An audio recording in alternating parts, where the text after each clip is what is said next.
What's up everyone, and thank you for stopping by the channel. Today's project is this Ryobi backpack blower, and the problem is that it starts and runs, but it's not running very smoothly, and it's also not getting to full speed. Let's take a good look at it, find out what's wrong with it, and hopefully we can fix it.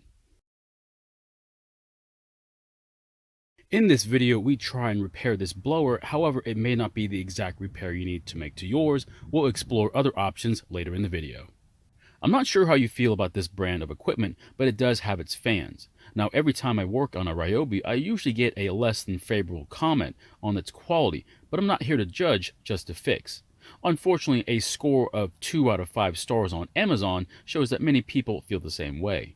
Most of their problems, though, are a starting issue. One of the things I don't care for on this blower is its odd design. The blower fan is parallel with the ground, while most other backpack blowers is parallel with the user's back. I will say that it does have some good stats though. With a 42cc engine and 510 CFM, it should make short work of any leaves or grass clippings. However, on this particular unit, it's probably doing about 300 CFM because it's not getting to full speed, which is our main problem. The usual fix of this, of course, is adjusting the mixture screws on the carburetor. However, we must figure out if there's a reason why it needs an adjustment in the first place. We'll start with the basics and look at the fuel. Is it a recent mix of fresh gasoline and oil? And secondly, is it mixed at the right ratio? Both can cause the engine not to perform at its peak. In this case, the fuel is brand new from a can of premix from the store. And since we know that the fuel is good, then let's start the blower, let it warm up, and hear how it runs.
So it's easy to start, and letting it warm up a bit, it seems to run okay, but it's a bit irregular at times. As it gets warmer though, it seems to run a bit smoother, but it's definitely not getting to full speed either. The second item we want to check is the air filter. If the filter is full of dirt or wet with fuel, then it could affect how the engine performs.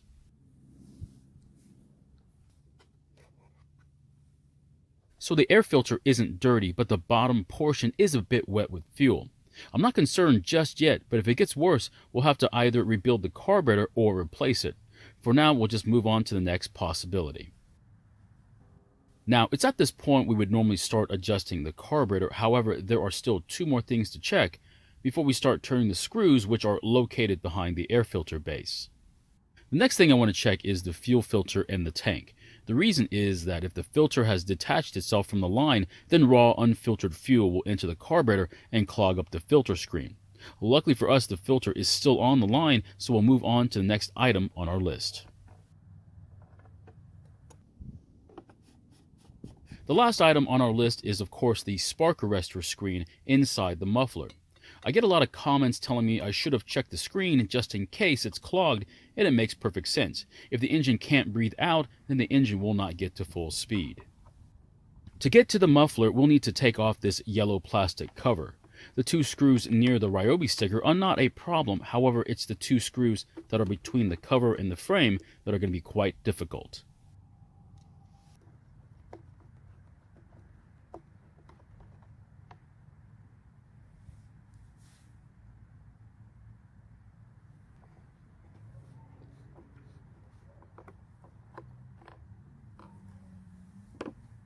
Now, once all the screws have been removed, very carefully remove the cover from the engine.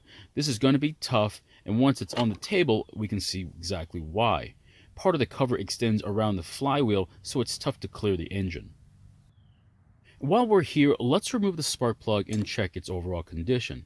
We'll be able to tell if it needs more fuel by what color it is. The ground strap is white in color and not covered in black carbon, so it looks like we're going to need to add some more fuel. We're still going to take some fuel out at first just to make sure before we start adding more. Luckily, the muffler has cooled down from our earlier run, so we're going to remove the 2 bolts that hold it to the exhaust port and 1 other bolt on the engine.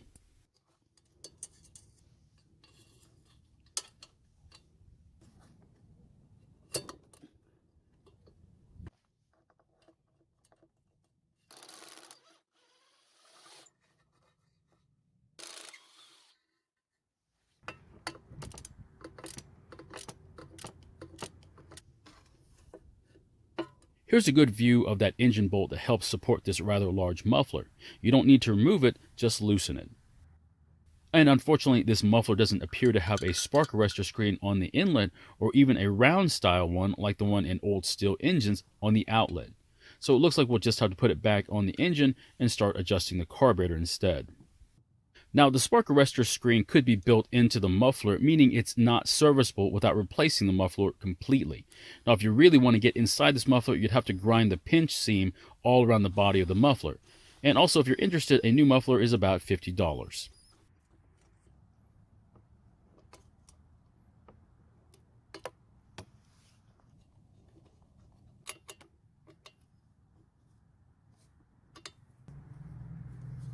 Now, if you thought taking off the cover was difficult, wait till you try and put it back on.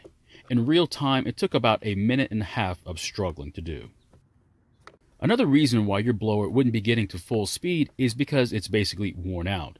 A blower has a pretty difficult life. Once a blower gets started, most people just run it at full throttle till the job is done, whether that's 5 minutes or until the tank is empty.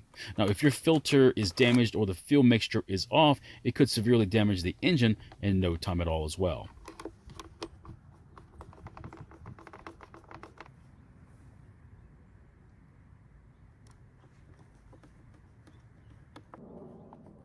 Now, I have to apologize in advance. Normally, I try to give you the best shots to let you see what I'm doing, but in this case, I have to put the air filter back on. This will limit your view when I tune the carburetor. Now, for this particular style of carburetor, you'll need a Pac-Man style carburetor tool. To make the changes more noticeable, I'm going to make the adjustments while it's actually running. The screw we need to adjust is the H screw, which is closer to the air filter.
So the first adjustment I made was to take out fuel by turning it a quarter turn clockwise. And then after squeezing the throttle, it almost died, so I knew I needed more fuel. So I turned it back to where it was, and then I turned it another quarter turn counterclockwise to add more fuel. It ran a lot better, but I didn't keep it like that. I like to run it with just a little bit more fuel to keep the engine from getting too hot. So I turned it yet another quarter turn counterclockwise. Now it did lower the engine speed just a little bit, but it's running much smoother, which it wasn't doing before. Now I will say it's tough to hear the difference on camera, as it really wasn't that far off from being at full speed, but you can definitely notice a difference when using the leaf blower now. Now I know I'm going to get some comments that I went too far in checking for root causes as to why this blower wasn't running at its optimum, but I'd rather do all this work once and get it right than have it happen again and deal with it a second time. So my question is, would you have gone through all this trouble in finding the root causes for this blower not getting to full speed, or would you have just made the adjustments from the beginning? I know what I would do, but I'm more curious about your answers. Thank you for watching. I really appreciate your time. Please feel free to ask any questions, and I hope to see you in my next video.